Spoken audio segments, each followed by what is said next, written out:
우리 룻기를 함께 살펴보고 있죠. 오늘 두 번째 시간입니다. 오늘은 룻기 2장을 중심으로 말씀을 드릴 텐데요. 여러분들 다 성경책을 2장에 이제 고정을 하시고 하시면 좋을 것 같습니다. 자, 어제는 우리가 살펴본 대로 총 제목이 이제 내가 만난 하나님, 나의 하나님에 관해서 살펴보았고요.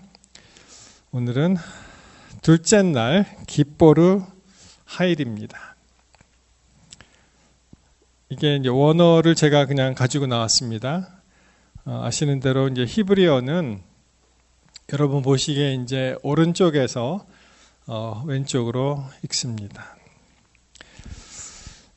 우리 2장 1절에 있는 말씀을 같이 보겠습니다.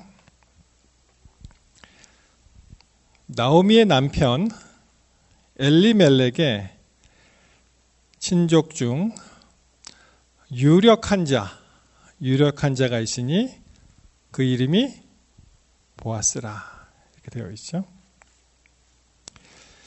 여러분 1장에서는 남자들이 다 사라졌어요. 다 세상을 떠났는데 드디어 2장에 다른 남자 한 분이 등장을 합니다. 그 이름이 보아스. 근데 그를 호칭하는 이렇게 형용해주는 그 말이 뭐였죠? 유력한 자. 우리나라 말로 유력한 자가 있으니 그 이름은 보아스더라. 그렇게 이제 말씀을 하고 있습니다. 여러분, 우리나라 역사 가운데 장군 그러면 누가 제일 먼저 생각나세요? 영락 없는 한국 분이십니다. 그렇죠? 우리가 잊을 수 없는 아예 영웅을 떠나서 성웅이라고 하죠. 이 홀리한 히어로다. 그래서 성웅 그렇게 되어 있는데 여러분 조선이 몇 년도에 개국했는지 아세요? 다 잊으셨습니까? 아니면 겸손하셔서 말씀 안 하십니까? 1392, 1392년에 태조 이성계가 이제 조선을 건국을 했는데, 정말 생각해 보니까 조선 건국 200주년 기념을 굉장히 거하게, 좀 속된 말로 징하게 했습니다. 어떤 일이 일어났습니까? 1592년. 그래서 어렸을 때 어떻게 조금 사이드 스토리이긴 한데 1592잖아요. 그래서 이렇게 애들이 얘기했습니다. 일본 놈아 오너라 구두발로 이빨 깐다. 좀 끔찍하지만 하여튼 1592년 그래서 1392년을 기념을 해서 200년 후에 임진왜란이라는 어마어마한 그런 전란, 조선 200년 동안 굉장히 평화스러웠습니다. 이 그림은 평양성을 탈환하는 그런 장면을 이제 이 병풍에다 담은 그림이라고 합니다. 여러분이 일본이 얼마나, 그러니까 왜죠? 당시 왜가 얼마나 열심히 싸웠냐 하면은 기록을 보면은 4월 14일, April 14, 거기에 이제 부산진으로 들어와서 전투를 합니다. 그리고 거의 한양을 언제 점령하냐 하면은 May 2nd. 그러니까 14에다가 20을 더하면 34잖아요. 그러니까 거의 한 20일 만에 파죽지세로 그냥, 그때는 고속도로 없었어요. 경부 고속도로 없었습니다. 근데 파죽지세로 거의 마라톤 하듯이 올라갔습니다. 한번 살펴보겠습니다. 임진왜란을 이제 일어났는데 그것을 극복한 큰 두 가지 요인이 있습니다. 뭔지 아세요? 임진왜란은 조선이 이겼다고 할 수도 없고 졌다고 할 수도 없고 좀 애매해요, 사실은. 근데 하여튼 나라가 망하지 않고 그래도 그 임진왜란을 극복한 그 두 가지 원인이 있습니다. 그 요인이 있습니다. 뭐가 있을까요? 거북선이요. 예. 또 뭐가 있을까요? 굴량미요? 굴량미? 이건 좀 어떻게 보면은 웃픈 이야기인데요. 웃고 슬픈 이야기인데 그 중에 하나가 바로 선조의 신의 한 수가 있었습니다. 이 왕이 한양을 버리고 도망가는 거예요. 그래서 일본 그 당시의 외장들의 개념에 이게 시나리오가 없었어요. 왜냐하면 빨리 한양에 가서 왕을 사로잡으면은 전쟁이 끝나고 자기가 원하는 대로 될 텐데, 아니 성주가 어떻게 성을 놔두고 도망을 갑니까? 일본 사람들 마음에는 이게 상상이 안 되는 거예요. 뭐 할복을 하든 뭐 자결을 하든 무슨 항복을 하든 해야 되는데 이 도망을 갔어요. 그래서 이 한자어로 이것을 이제 선조의 신의 항수라 그러는데 이제 선조의 이제 몽진이라고 합니다. 몽진.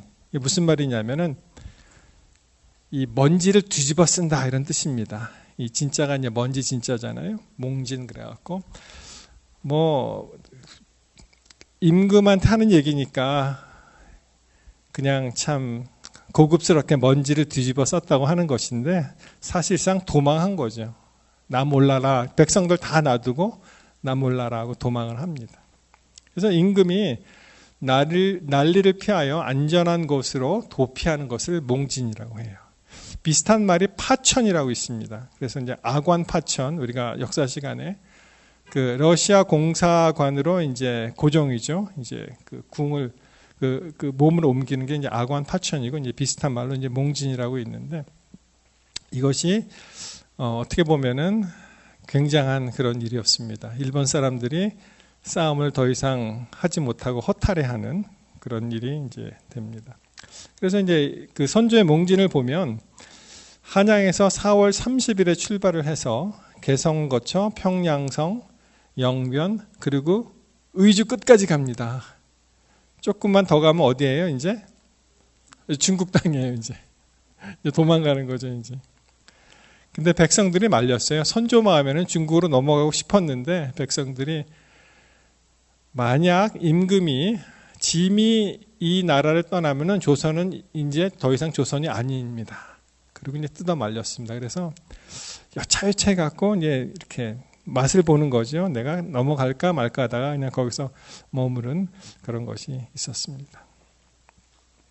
참 우리나라 그 역사를 보면은 흥미로운 그런 사실들이 많이 있습니다. 두 번째, 임진왜란을 그래도 나라를 지킨 원인이 바로 이순신의 해전 승리라고 볼 수 있습니다. 처음에는 선조고요.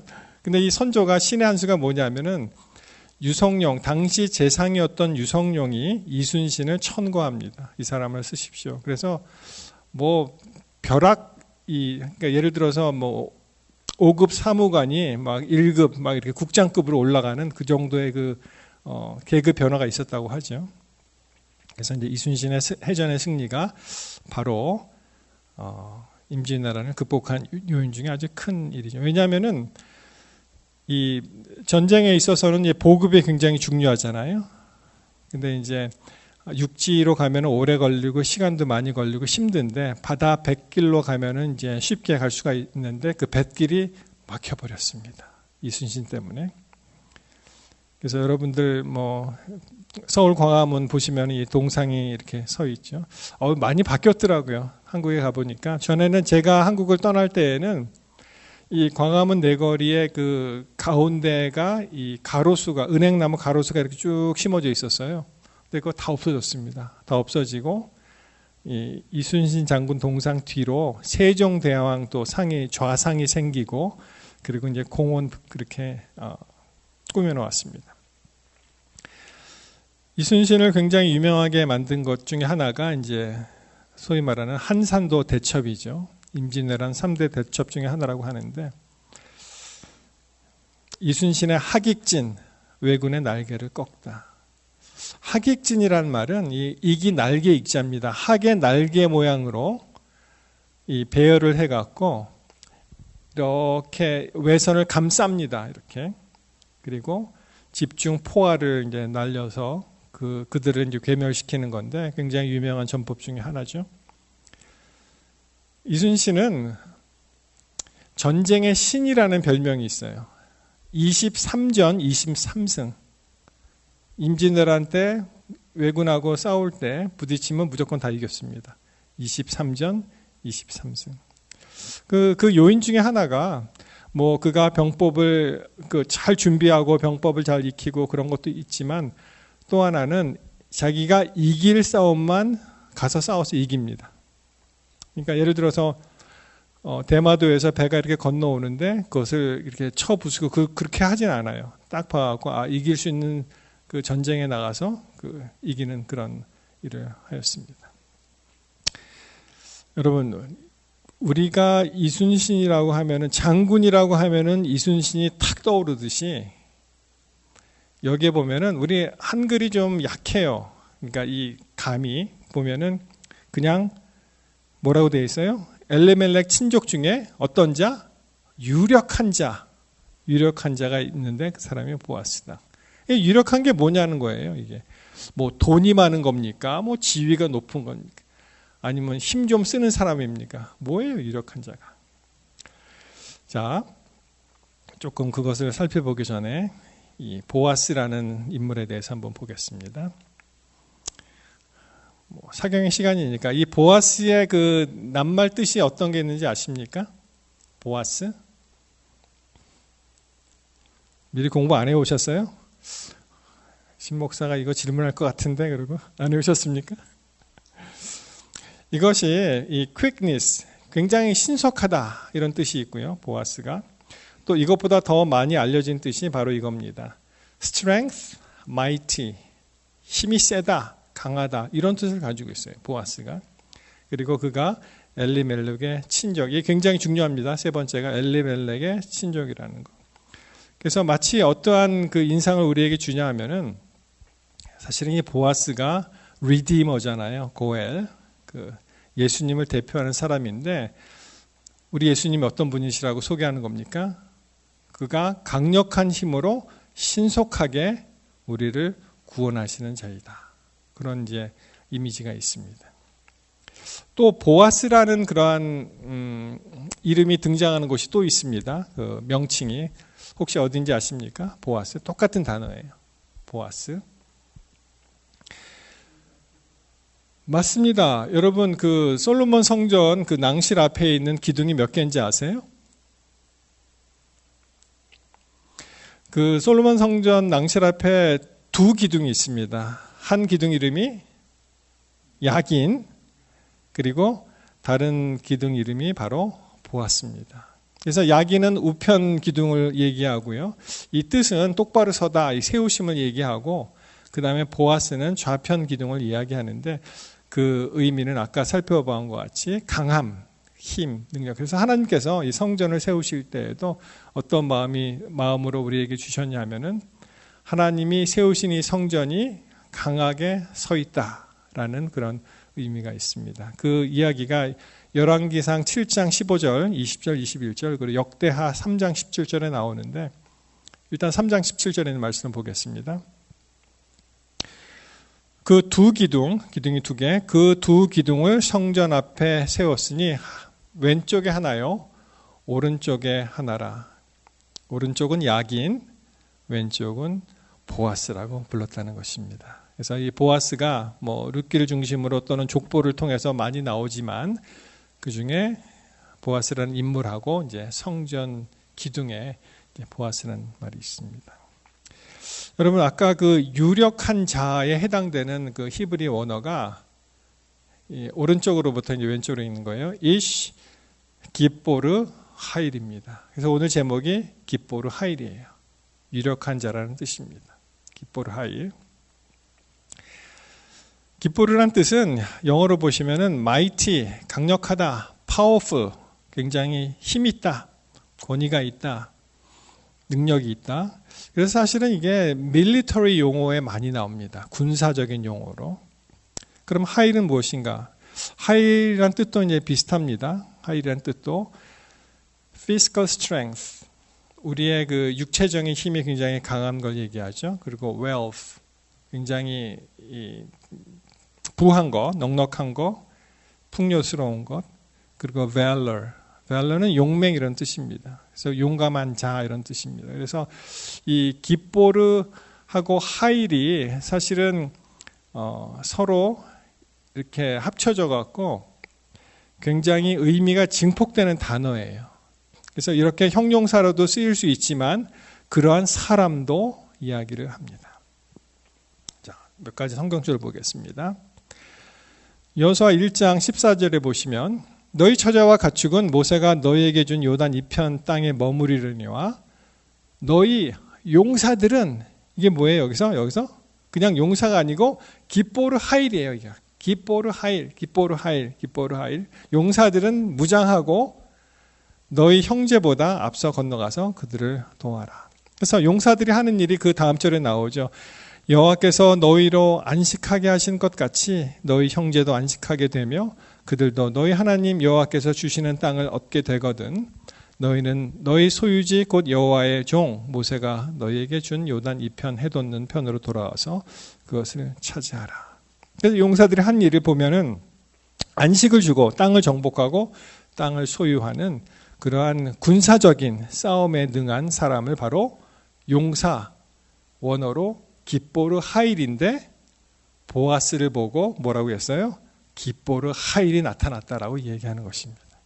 깁보르 하일. 사사기 6장 12절 여호와의 사자가 기드온에게 나타나 이르되 큰 용사여 여기가 바로 깁보르 하일. 여호와께서 너와 함께 계시도다. 그러니까 이런 어떤 전쟁이나 어떤 인류 그 유대 백성들을 구원하는 그런 일을 담당하는 사람을 큰 용사로 표현하고 그것을 깁보르 하일인데 그것이 유력자라고 좀 약하게 표현되어 있지만 보아스를 나타내는 용어입니다. 여기서 큰 용사 깁보르 하일. 자, 비슷한 말씀이죠. 사사기 11장 1절 다 이 전쟁하는 얘기잖아요. 길르앗 사람 큰 용사 입다는 여기도 큰 용사가 뭐라고요? 깁보르 하일. 기생이 길르앗에게 낳은 아들이었고 그래서 영어로 보시면 Jephthah the Gileadite was a mighty 이게 하일이고요. 그리고 warrior 이게 깁보르. His father was Gilead, his mother was a prostitute 이렇게 나옵니다. 그래서 성경을 살펴보면은 하일이라는 용사를 표현할 때 하일이라는 단어를 그냥 단독으로 쓰인 적도 있고 또 깁보르가 어떠한 그 워리어 같이 그렇게 쓰인 경우도 있고 이렇게 두 가지가 합쳐지면은 훨씬 더 강력한 그런 이제 말씀이 되는 거죠. 자, 조금 이제 의미가 다가오시죠. 여기서 이제 이슈하는 거는 이제 사람이고요. 우리가 창세기 배울 때 살펴보았죠. 여자가 남자에게로서 나왔다는 것이 이 단어를 봐서도 이슈에서 이샤가 나왔다고 이제 말씀드린 그 이슈입니다. 사람이라는 뜻이고요. 그리고 깁보르 이것이 mighty, powerful, military 그 용어로 그리고 하일 이것이 physical strength, wealth 그리고 valor 용맹스럽다. 이렇게 나옵니다. 그러한 용맹한 자, 큰 사람, 큰 용사를 이렇게 깁보르 하일로 묘사를 합니다. 한번 정리해 보겠습니다. 깁보르 하일. 깁보르 하일이란 싸움에 능한 자입니다. 용사입니다. 그리고 대부분 전쟁이나 전쟁과 같은 상황에서 이스라엘 백성들을 구원해 주는 그런 일을 했고요. 그리고 특별히 깁보르와 하일이 합쳐지니까 이것이 의미가 증폭이 되는 거죠. 큰 용사라고 그렇게 표현을 하는데 유대인들은 이 단어를 들으면 마치 우리나라 사람들이 이순신 장군을 떠올리는 장군이 나타났다는 뜻이에요. 6.25 때 영웅이었던 메가더 장군을 생각하는 그러한 장군이 여기에 일장에서 다 남자들이 사라지고 힘없고 절망적인 상황에서 이제 어떤 사람이 나타났다고요? 우리를 구원해 줄 수 있는 위대한 용맹이 있는 그런 큰 용사가 나타났는데 그것이 바로 보아스라는 것입니다. 그래서 이 유력한 자 그러면 조금 의미가 좀 약하죠. 기뻐를 하이를 그래야지 이것이 조금 더 다가옵니다. 2절 보십니다. 모압 여인 룻이 나오미에게 이르되 나로 밭에 가게 하소서. 내가 네게 은혜를 입으면 그를 따라서 이삭을 줍겠나이다. 나오미가 그에게 이르되 내 따라 갈지어다. 자, 이스라엘 풍습이 그렇잖아요. 밭에 있는 모든 곡식을, 지금 보리 추수 때입니다. 그때 남겨두라고 하지 않습니까? 가난한 자, 이방인들을 위해서 그것을 이제 여기서 남겨준 것은 이제 좀 양식을 얻으러 그렇게 얘기할 때 그때 나오미가 그렇게 하도록 합니다. 3절에 보시면 룻이 가서 베는 자를 따라 밭에서 이삭을 줍는데 그 다음 말씀이 뭐예요? 우연히, 우리 성경 표현에 우연히 엘리멜렉의 친족 보아스에게 속한 밭에 이르렀다. 여러분, 하나님 믿는 백성이 우연히 어디 있습니까? 우리는 뭐라고 얘기해요? 하나님의 섭니다 이렇게 얘기하죠. 아니, 갔는데 우연히 갔대요. 하나님께서 섭리하신 거죠. 자, 4절도 비슷해요. 마침, 아니 하나님 믿는 백성이 우연히가 어디 있고 또 마침이 어디 있어요. 마침 그때 보아스가 베들레헴으로부터 와서 베는 자들에게 이르되 여호와께서 너희와 함께 하시기를 원하노라 하니 그들이 대답하되 여호와께서 당신에게 복 주시기를 원하나이다. 2장 1절에는 보아스가 일단 어떠한 막 뒤에서 이런 사람이 있다라고 되어 있고, 이 4절에 와서 그 사람이 막에서 이제 나온 거죠. 나와서 사람들에게 얘기합니다. 하나님이 너희와 함께 하시기를 원한다 했을 때 백성들이 거기 있던 같이 일하는 사람들, 종들이 뭐라고 얘기합니까? 여호와께서 당신에게 복 주시기를 원한다. 이렇게 얘기를 합니다. 자, 그래서 이제 보아스와 이제 룻이 여기서 이제 만나게 되는데요. 5절에 보시면은 보아스가 이렇게 얘기합니다. 보니까 웬 소녀가 있는 거예요. 물어봅니다. 웬 소녀냐? 그렇게 물어봤습니다. 그랬더니 이야기를 하죠. 6절에 나오미와 함께 모압 지방에서 돌아온 모압 소녀다 이렇게 얘기합니다. 그런데 보니까 단사에서 이삭을 줍게 하였고 아침에 와서 잠시 집에 쉰 외에는 저렇게 열심히 계속 작업 중이다 이렇게 얘기를 하죠. 그랬더니 보아스가 뭐라고 얘기합니까? 보아스가 이제 룻하고 만나는 장면이죠. 내 딸아 들으라. 굉장히 이제 친근하고 다정하게 이삭을 주우러 다른 밭으로 가지 말고 여기서 떠나지 말고 나의 소녀들과 함께 있으라. 그렇게 이제 허락을 합니다. 9절 그들이 베는 밭을 보고 그들을 따르라. 내가 그 소년들에게 명령하여 너를 건드리지 말라 하였으니 목이 마르거든 그릇에 가서 소년들이 길어온 것을 마실지라. 룻이 너무 감동을 했습니다. 자기는 이러한 말하자면 종들과 같은 그런 위치에 있지도 않는 이방 여인인데 자기에게 선대하는 것을 보고 굉장히 기뻐하죠. 룻이 엎드려서 얼굴을 땅에 대고 이야기합니다. 나는 이방 여인이거늘 당신이 어찌하여 내게 은혜를 베푸시며 나를 돌보시나이까 이렇게 얘기를 합니다. 그랬더니 보아스가 이미 다 알고 있는 거예요. 11절에 보아스가 룻에게 대답하여 이르되 내 남편이 죽은 후로 내가 시어머니에게 행한 것 모든 것 내 부모와 고국을 떠나기 전에 알지 못하던 백성에게 온 일이 내게 분명히 알려졌느니라.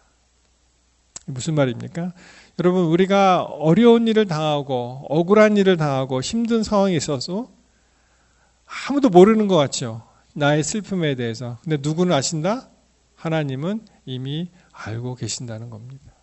하나님 알고 계시는 거예요. 그리고 여호와께서 내게 행한 일에 보답하시기를 원하며 이스라엘의 하나님 여호와께서 그의 날개 아래에 보호를 받으러 온 내게 온전한 상 주시기를 원하노라 하는지라.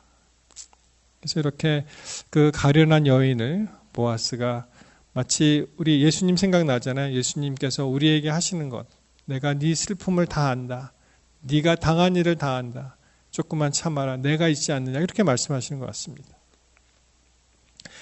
여기에 이제 복이라는 말이 나오는데요. 여호와께로 말미암는 복. 이것이 흥미로운 사실은 2장 4절에 보시면은 이 보아스가 그 베들레헴으로부터 와서 거기서 일하는 사람들에게 하나님과 너희가 하나님께서 함께 하시길 원한다고 얘기했을 때 그들이 화답을 어떻게 했냐면은 여호와께서 당신에게 복 주시기를 원한다 이렇게 얘기합니다.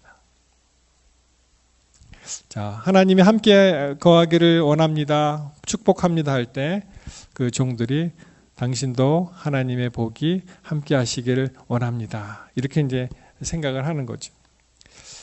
그래서 이제 룻이 이 보아스를 맨 처음에 만나는 그런 장면에서 이제 복 이야기가 나오고 보아스가 이제 등장했을 때 그리고 2장 19절에 보시면은 자, 2장 19절 보시겠습니다. 그 나오미가 이야기를 하죠. 이거를 어떻게 이렇게 구했느냐 이렇게 얘기했을 때 어디서 일하였느냐 하면서 기뻐하면서 너를 돌본 자에게 복이 있기를 원하노라 이렇게 이야기를 합니다. 이 돌본 자가 누구예요? 보아스죠. 보아스. 그러니까 2장 4절에서 보아스에게 복이 있기를 원한다고 했을 때 또 나중에 집에 돌아와서 밭에 일을 끝내면 돌아와서 나오미가 보아스에게 복이 있기를 원하노라라고 이야기를 하면서 그 사람이 누군지를 압니다. 오늘 일하게 한 사람의 이름이 바로 보아스라고 알고 있습니다. 그래서 정리하면 이렇습니다. 여기서 이제 복된 자, 기뽀르하일, 그리고 이제 보아스가 맨 처음에 종들이 보아스를 이제 축복을 하고요. 그 다음에 그 나오미가 또 보아스를 축복을 하고 그 사이에 바로 룻이 이 보아스와의 만남을 서로 연결을 했기 때문에 이것이 하나의 이렇게 그걸 뭐라 그럽니까? 이렇게 감싸 안는 복에 대해서 이제 감싸 안는 그래서 앞으로 이 이야기가 어떠한 형식의 복으로 이제 이어질지를 우리에게 암시해 줍니다. 그도 그럴 것이 2장 20절에 보시면 그 다음 절에 보시면은 나오미가 자기 며느리에게 이르되 그가 여호와로부터 복 받기를 원하노라 그가 살아 있는 자와 죽은 자에게 은혜 베풀기를 그치지 아니하도다 하고 나오미가 또 그에게 이르되 그 사람은 우리와 가까우니 우리 기업을 물을 자 중에 하나다라고 이야기를 합니다. 자, 여기 질문이 있습니다. 여기 맨 처음에 나오는 그가 누굽니까? 여기서 나오미가 자기 며느리에게 말합니다. 그가 여호와로부터 복 받기를 원한다. 여기서 그는 누구죠? 확실하죠? 보아스죠. 그러면 그 다음에 나오는 그는 누굽니까? 그가 살아있는 자와 죽은 자에게 은혜 베풀기를 그치지 않는다. 이건 누굴 얘기할까요? 예, 두 가지가 다 되는 것 같아요. 그렇죠?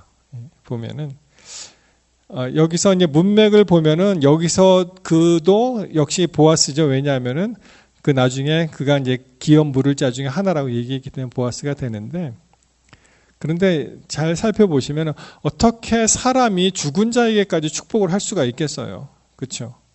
여기 보시면 이게 무슨 뜻인지는 알아요. 우리가 살아있는 자와 그러니까 나오미와 룻과 그 가정 그리고 죽은 자는 뭐예요? 엘리멜렉 그다음에 그 아들들 이렇게 되어 있는데 그들에게 이제 복 주기를 은혜를 베풀게 그치지 아니한다 이렇게 되어 있죠. 그래서 여기 이제 보시면 그 죽은 자가 그 아들들의 그 죽은 자의 가족이라고 이제 생각을 했을 때 이야기가 통하는데 사실은 이게 오버래핑 돼서요. 보아스이기도 하고 결국은 우리 하나님께서 예수님께서 그를 복 주신다고 볼 수가 있습니다. 그러니까 이 보아스라는 이 미스테리어스한 인물 자체가 맨 처음에 2장에 등장했던 이 인물은 바로 예수님을 대리하는 그런 사람인 것은 확실합니다. 다시 12절로 가십니다. 여기 제가 아주 좋아하는 표현이 하나 있습니다. 여호와께서 내가 행한 일에 보답하시기를 원하며 이스라엘의 하나님 여호와께서 그의 날개 아래에 보호를 받으러 온 내게 온전한 상 주시기를 원한다. 이렇게 되어 있습니다. 이 날개라는 뜻은요, 2장에 한 번 나오고 3장에도 한 번 나오는데 굉장히 내일 다시 한번 살펴보겠습니다만 흥미로운 것은 이 카나프라는 그 히브리어 단어는 이것이 날개도 되고 바로 옷자락도 됩니다. 보호를 말씀하시는.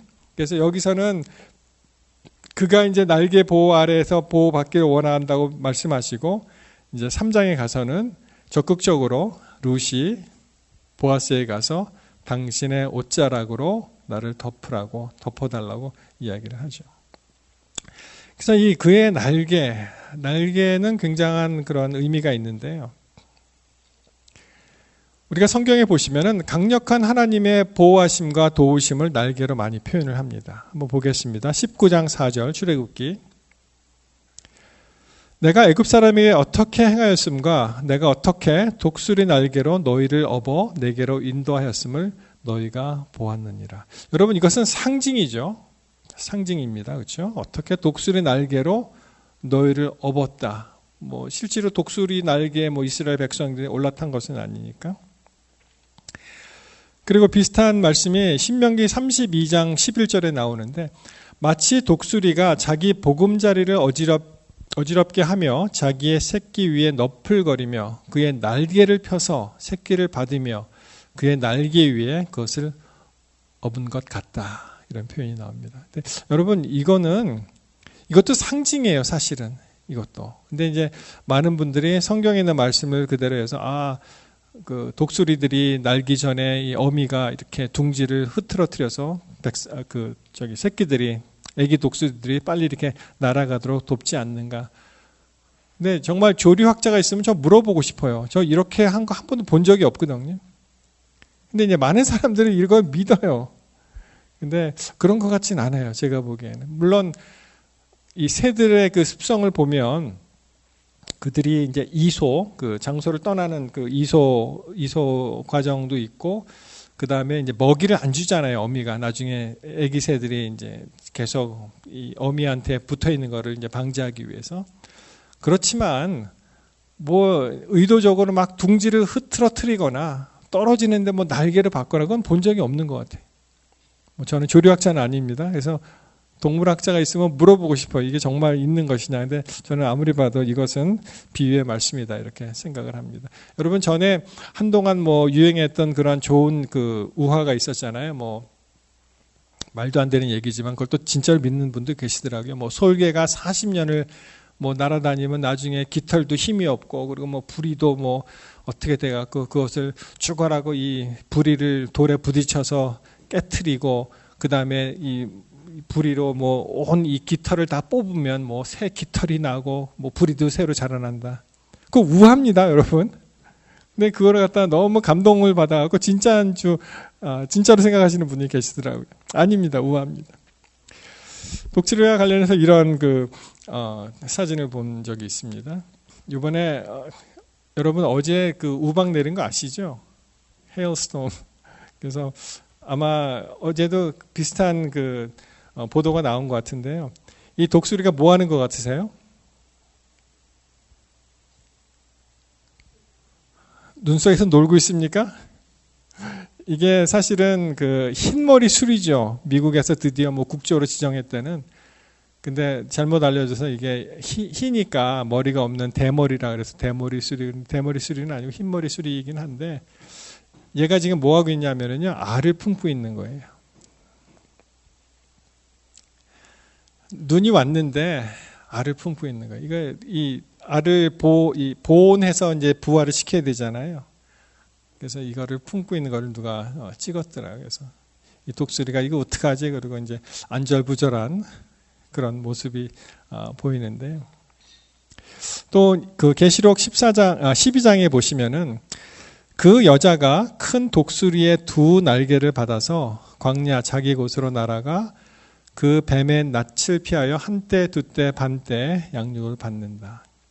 그래서 이 독수리가 등장하고 날개가 등장하는 그런 많은 성경절들이 우리 하나님의 특별하신 보호심과 강력한 힘과 이런 것을 이야기를 합니다. 보호하심과 인도하심이죠. 저는 이 사진 보고 굉장히 감탄을 했습니다. 이게 스티브 비로라는 그 캐나다의 어떤 사진 작가라고 하는데 거의 그 좌우 대칭이죠. 거의 완벽하게 좌우 대칭, 시메트리 이제 만들고 그리고 이제 그 물에 음영이 뜨는 어떻게 저렇게 포착을 잘했는지 그런 생각을 하는데 이 독수리가 굉장히 정말 힘이 세고요.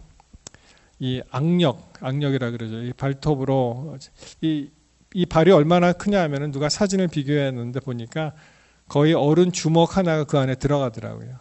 그래서 웬만한 작은 늑대나 이런 것도 막 잡아먹고 이게 뭐 꼼짝을 못 하더라고요. 그렇게 이제 강력한 그런 힘이 있습니다.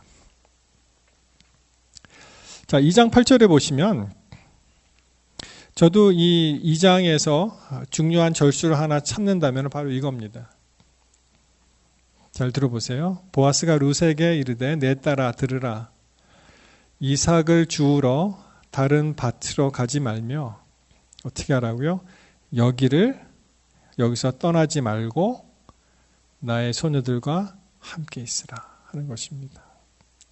여러분, 우리가 이 세상에 완벽한 곳은 없어요. 완벽한 가정도 없습니다. 완벽한 교회도 없습니다. 오직 온전하신 분은 하나님이신데 하나님께서 우리에게 기별을 주시기를 여기를 떠나지 말라고 말씀하십니다. 그리고 함께 있으라고 말씀하십니다.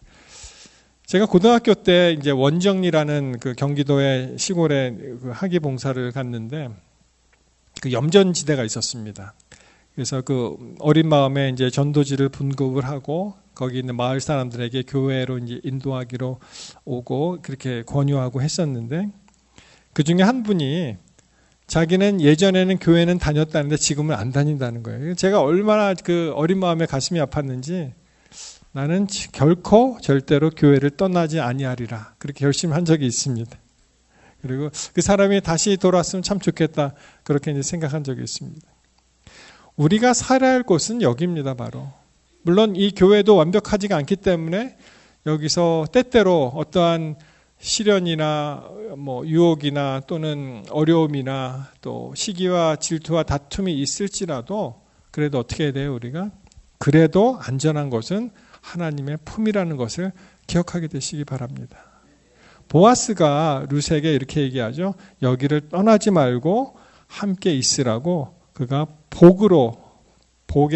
은혜의 바다에 거할 수 있도록 그가 초청을 하는 것입니다.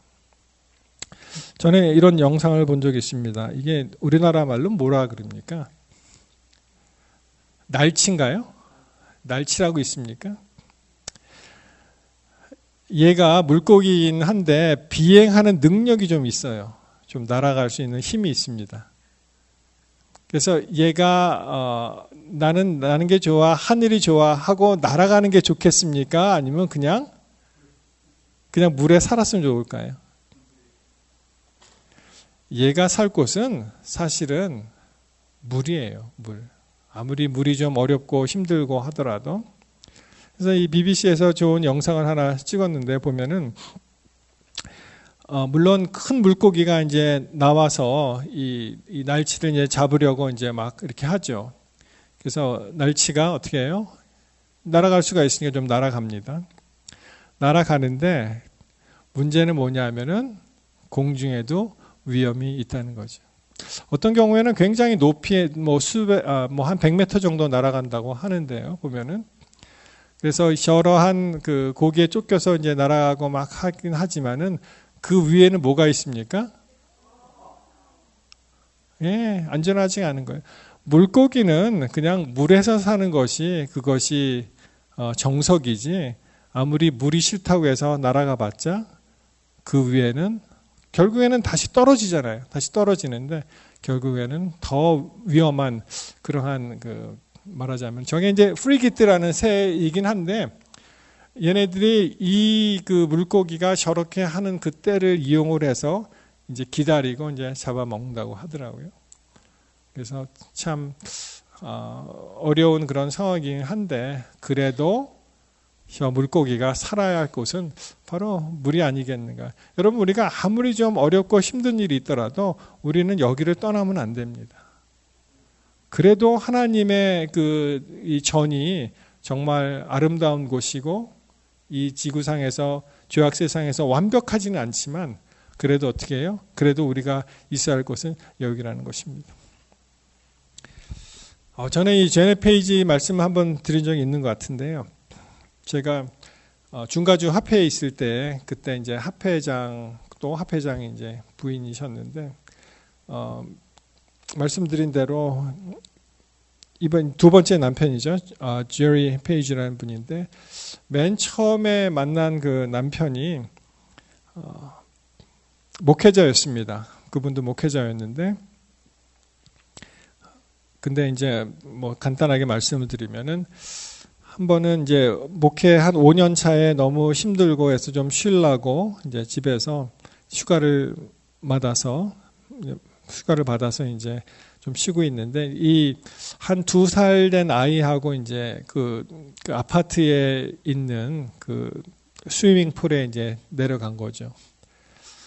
근데 이 부인은 막 요리를 하고 있는데 조금 있다가 아이 혼자 올라온 거예요. 그래서 이 제네 페이지 여사가 화가 났습니다. 아니 저렇게 애를 갖다 방치하면 되겠는가. 2살, 3살인데 그냥 혼자 올라오니까. 근데 아이가 하는 이야기를 들어보니까 좀 이상해요. 뭐라 그러냐면 엄마 근데 아빠가 물속에 들어가서 안 나와 하는 거예요. 거기서 심장마비로 그분이 이제 돌아가게 됩니다. 목회 5년차 젊은 전도사 부부인데 굉장히 힘들었죠. 원망도 많이 했습니다. 하나님 왜 나에게 이런 일이 우리가 그래도 목회를 하려고 이렇게 헌신하고 그렇게 했는데 왜 이런 어려운 일이 닥칩니까? 이렇게 막 이야기를 했었는데 근데 한 번은 보니까 자기가 이 성경절을 펴지 않았대요. 근데 보니까 이 성경절이 뜬 거예요. 어떤 게 뜨냐면 에레미야 3장 14절에 보면은 나 여호와가 말하노라 배역한 자들아 돌아오라. 그리고 누가 남편이라고 말씀해요? 우리 하나님께서 남편이라고 말씀하시는 거예요. 나는 너의 남편이다. 비슷한 말씀이 그 이사야 54장에 한 번 더 나옵니다. 보시면은 이는 너를 지으신 자는 내 남편이시라. 그 이름은 만군의 여호와 내 구속자는 이스라엘의 거룩한 자 온 세상의 하나님이라 칭함을 받을 것이라. 그래서 너를 지으신 자가 누구라고요? 내 남편이다. 이렇게 얘기를 합니다. 여러분 혹시 우리 가운데 남편 때문에 고생하시는 분 계십니까? 그 육신적인 남편 시시한 거 믿지 마시고요. 하나님을 믿게 되시기 바랍니다. 진짜 남편은 하나님이세요. 그렇죠? 그러면서 모든 그러한 어려움이 있더라도 우리가 하나님을 더 생각하고 또 하나님 안에서 하나님께서 마련하신 그 축복의 통로에서 우리가 거하면서 우리가 주께서 예비하신 그러한 모든 복을 누리게 되시기를 이 시간 바랍니다. 이사야 55장 1절에 그런 말씀이 있죠. 너희 목마른 자들아 물로 나오라. 돈 없는 자도 오라. 너희는 와서 사 먹되 돈 없이 값 없이 와서 포도주와 젖을 사라. 이 말씀 참 좋아합니다. 목마른 자들아 물로 나오라. 돈 없는 자도 오래요. 근데 보면은 너희는 와서 사 먹는데 어떻게 사 먹어? 좀 이게 억시모론이죠. 말이 안 되는데 돈 없이 값 없이 와서 포도주와 젖을 사라는 거예요. 이게 어떻게 가능합니까? 누군가가 그 값을 지불한 거예요. 누군가가 그 값을 지불했습니다. 그래서 우리는 하나님께서 예수님을 통해서 모든 이미 지불한 그런 구원의 약속을 이 성경절을 붙들고 우리는 살 수가 있습니다. 이게 거룩한 초청이죠. 하나님께서 우리를 초청하십니다. 그런데 이 실상은 어떻습니까? 55장 2절 그 다음 절에 이렇게 나오죠. 너희가 어찌하여 양식 아닌 것을 위하여 은을 달아주고 배부르게 못할 것을 위하여 수고하느냐. 그럼 우리가 뭐 때문에 이렇게 힘들게 살죠? 이렇게 어렵게 삽니까? 혹시 우리가 양식 아닌 것, 이게 밥도 안 되는 건데 그런 걸 위하여 정말 돈을 지불하고 배부르지 못할 것을 위해서 우리가 수고하는 것이 아닌가, 그런 생각을 해보게 됩니다. 나를 청종하라, 그리하면 너희가 좋은 것을 먹을 것이며 너희 마음이 기름진 것으로 즐거움을 얻게 된다고 말씀하십니다. 사랑하는 성도 여러분, 오늘 말씀을 정리하면서 우리의 마음을 다시 한번 우리 그리스도이신, 우리 메시아이신 예수께 고정하시기를 바랍니다. 우리 삶에 정말 필요한 것이 있다면은 여기 2장 1절에 나오는 그 유력한 자, 깁보르 하일, 보아스와 같은 사람이 우리를 구원할 수 있는 그런 구원자가 우리를 만나야 되는데 그분이 바로 예수 그리스도라는 것을 이 책에서는 말씀을 합니다. 여러분, 혹시 우리 가운데 힘든 어떠한 터널을 지나갈지라도 우리 예수님을 꼭 믿게 되시길 바랍니다. 우리가 어떠한 어려움으로 하나님 왜 나에게 이런 고통을 주십니까? 내가 하나님을 열심히 믿지 않습니까? 라고 우리가 울부짖을지라도 우리가 어떻게 해야 돼요? 여기를 떠나지 말고 믿음 안에서 거룩한 이 선한 그런 싸움의 경쟁을 계속하게 되시길 이 시간 간절히 바랍니다. 우리 예수님 다시 오십니다. 그날에 우리 모두가 기쁜 마음으로 진정 유력한 자, 진짜 보아스이신 예수님을 다 만나 뵙고 우리가 주 안에서 기뻐하는 그런 삶을 살게 되시기를 바라면서 이 시간 마치겠습니다.